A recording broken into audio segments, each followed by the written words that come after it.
You can't tell me when to accept your apology. So when we were outside, when she was, girl, you stepped on me with your heels, with your pencil heels. But I said and sorry, saw you. And but I didn't know. You were really picking on me, provoking. Who are you, please? I'll keep picking on you. I forgive whatever situation, and even forgive my own self for putting myself in that messy situation. Because I mean, Ibuka, look at me now. Hey guys, it's day 7 of the reunion and it's not getting any calmer. I thought it was going to be the last day, but it didn't seem like that. Anyways, here's all you need to know about day 7. So Ebuka went into action straight up by digging up the video of the Amaka groovy Phyna drama. Basically, I'm referring to the gist that got to Chichi's level that Phyna and Groovy were having sex. And now we had to figure out who was spreading this rumor. So Ebuka started off by asking Chichi, Chichi, did you say that? I told her that they do what couples do. Like, probably spice things up because Chomzi was our friend at that time. And I know you were telling Chomzi because you were not telling her in a place of hate. You just wanted her not to do the wrong thing because there's this triangle there with groovy, beauty. Yeah, I just said that. So why were you telling Chomzi that I told you they were? What did you tell her? So basically, Chichi is claiming that she just said that, oh, they're together and they do what couples do. She never said that they were having sex or anything. And she outrightly accused Bella of having spiced things up because that is not what she told Bella at all. So Ebuka then asked Bella to explain her side of the story and how it all went down. Time. She started telling me what Amaka gisted her. I can remember correctly. She said everything. Kiss, sex, and So stuff she like said that. they were having sex too. Yes. Told me not to tell Chomzi. So Bella said they gave her gist and told her not to tell Chomzi, but they were cuckoo board in the house, so she told Chomzi. Ebuka, we were both in the house. Yeah. So I went to Chomzi because Chomzi was feeling groovy.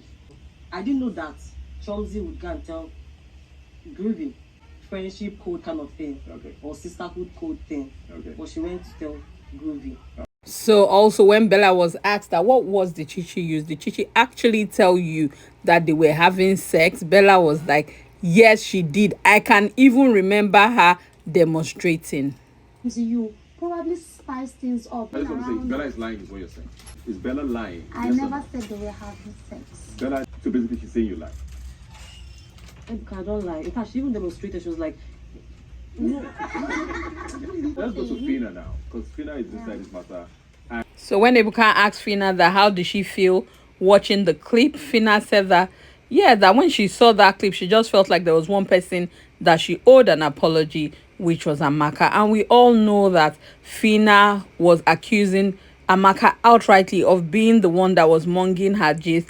Meanwhile, it was Chichi who carried it to Bella. Bella carried it to Chomzi. Chomzi told Groovy. It came back to Phyna, and that was the sequence of the whole palaver that happened. So that was all Phyna said. Then Ebuka decided to ask Amaka herself how she was feeling about the entire drama. I was asking her about Gidifia. Deji came upstairs and he was telling me that Gidifia and Diana, they are together. So I saw Chichi. Chichi was like warming up to me. And I asked her, she was like, she doesn't think there's anything there. Then Phyna passed and she was like, Phyna and Groovy, are they together? And I'm like, yes. They are couples. They do whatever couples do. Yes, so this was how the story went down, as you can see. Anyways, it was Groovy. Ebuka asked Groovy as well what he thought about the entire situation. And Groovy was like, just because he heard that, oh, Amaka told somebody, that's when he came to Phyna. And obviously, everything blew out of proportion. And this is what led to Amaka leaving the house. Unfortunately, we all remember that that was a really sad eviction. So next again, it was now the Amaka and Gidifia situation. So Ebuka directed the question to Gidifia, of course, that how is Gidifia faring after that whole drama? That has he made peace with the ladies? If I had a better way to handle it, I'd have been able to spell it out here, spell it out here, and spell it out here. instead of just allowing everything cloud me. Gidifia went on to say that as far as he was concerned, if he had known better, he would have done better, that the situation overwhelmed him, and that with the ladies, as much as he could, he believes that he tried to tell Amaka that he was sorry. And Amaka said, no, you didn't tell me anything like that. And he's like, no, he recalls having a conversation and all of that with Amaka. And then also they played a clip where Gidifia was telling Dekunle how he really misses Diane, and he now understands their friendship and appreciates it. And but Amaka is too much, that both of them, they can't be together. That imagine that Amaka's drama is a lot. That how will Amaka live upstairs, come downstairs, tie towel and start shaking her bum bum? And Dekunle, of course, always in the middle of gossip, was like, yes, of course, that imagine, oh, imagine that, and they played that clip as well. So they were just like, as putting Gidifia like on the spot, and Gidifia still explained that yes, him and Diana, that if he believes that they were unfair to Amaka, that they should have just told Amaka that, listen, there's actually nothing between us, but there might be some feelings, and maybe the age thing is a factor, but that they didn't come out clean because Amaka kept on asking again and again about it, and it felt like he could have been more transparent with that particular situation. And then they asked Amaka that, does she buy Gidifia's excuses? And she's like, nope. One thing I knew for sure was before I left, I tried to see if I could patch things up.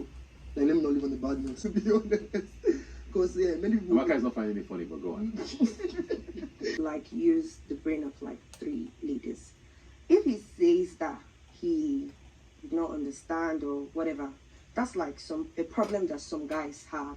Maybe they will grow and learn and forgive whatever situation. And even forgive my own self for putting myself in that messy situation, because Ebuka, look at me now.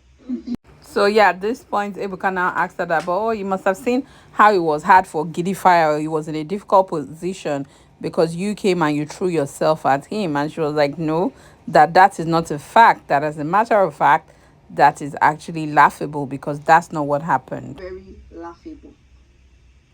We are at the party, you would dance with me, you would talk to me, you were like, oh, you would even share a bed with me. Like, Richard was like lying down beside him. Who like lies down with a woman and the other girl that he has stuff with? Diana was in that house too. He must take such effrontery. Like, he was a mastermind. He knew what he was doing. So hell with like, let's throw it away. So basically, Amaka did not buy any of Gidifia's stories. She believes that Gidifia is a liar. He was manipulative. He led all 3 women on. And as a matter of fact, that it was at the point where she found out and Diana opened up to her that she was like, F it, man. I am done with this guy. Then I went to the diary room and I was like, what the up?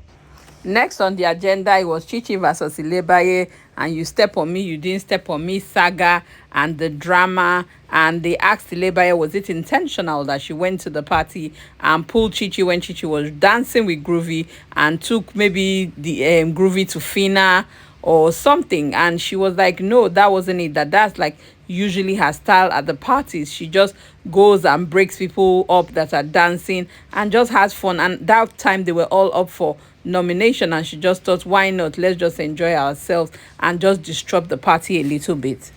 I noticed that she said something about me stepping on her or pushing her, and I went to apologize for that because literally we're tipsy and I didn't know that, oh, I did something like that. Thing that really pissed me off, poured drink on me, stepped on me. I felt miserable. Like, that's how she made me. You could have accepted the apology. At that time, you can't tell me when to accept your apology. So basically, her apology meant nothing to you? No, it does. It did make sense to me when she you just said now you can't tell. Sorry. No, she said you should have. You don't tell people when to. That's what I said to her. So Chichi said that she felt like Ilebaye didn't mean the apology because what's the point of apologizing? And later you came back again to where she was and continued the same thing. That, with the fact that you even brought somebody else, it felt like 2 in 1. That's the reason why she didn't buy the apology. So when Ebuka asked her that, is it that the apology didn't mean anything to her? She said no, it did. That in fact, that she felt bad when Ilebaye now left that week for not accepting the apology, but she just didn't think it was genuine based on the things that Ilebaye was doing, and clearly both of them, they couldn't find common ground. As a matter of fact, Ilebaye said that Chichi wouldn't have liked it if she was still in the house when she was saying a lot of things about her, and Ebuka is like, but you've seen her since, so what? So she was explaining the things that Chichi had said about her that she didn't like. Said something about market woman. No, I think I heard it before I went out. Then this was what she said. Like, what would she say? I'm a market woman. Like, you don't even know me from anywhere. I literally know your gist. So why are you not saying? So guys, they even carried their beef to South Africa. Ilebaye said that Chichi also did something to her, and Chichi too said that you stepped on me with your stilettos. Oh gosh. She also did something again when we went for that Pepsi thingy. Really? Girl, you stepped on me with your heels, with your pencil heels. But I didn't know. You were really picking on me, provoking Who are me you, please? I'll keep picking on you. occasionally. I said sorry. But there was something she did, and I got pissed. I was like, who are you? Anyways, that's the story of Chichi and Ilebaye, and they're still not in good terms, clearly. Next up, Ebuka asked Rachel how it was like being a rider, and here are some of the things that she said. Now, it was hard because I had been on lockdown alone. Every other person had an opportunity to have a pet. Yeah. My mind was already messed up. Coming in, third week in the show, almost everybody was shipped up. There were already speculations of people kissing, people choking, people already matching. It was difficult. Yeah. Rachel went on to say that it was pretty difficult for her, especially coming into level 1 where she feels like there are a lot of strong characters and they're not very welcoming. That she began to find her foot when the houses merged and the level 2 people came in and there was some sort of balance. That is when she eventually found herself. So that is the last story for the day. It wasn't so bad, you must say, Abby. If you haven't subscribed, here is your time to do so. Please click little red button bottom right and give me a thumbs up. Thank you guys. Thanks a lot for watching. I think maybe it would have been a lot easier in level 2 because I felt like, people there were a bit more friendly. Too many strong characters in level 1, and it was just a little bit more difficult getting in.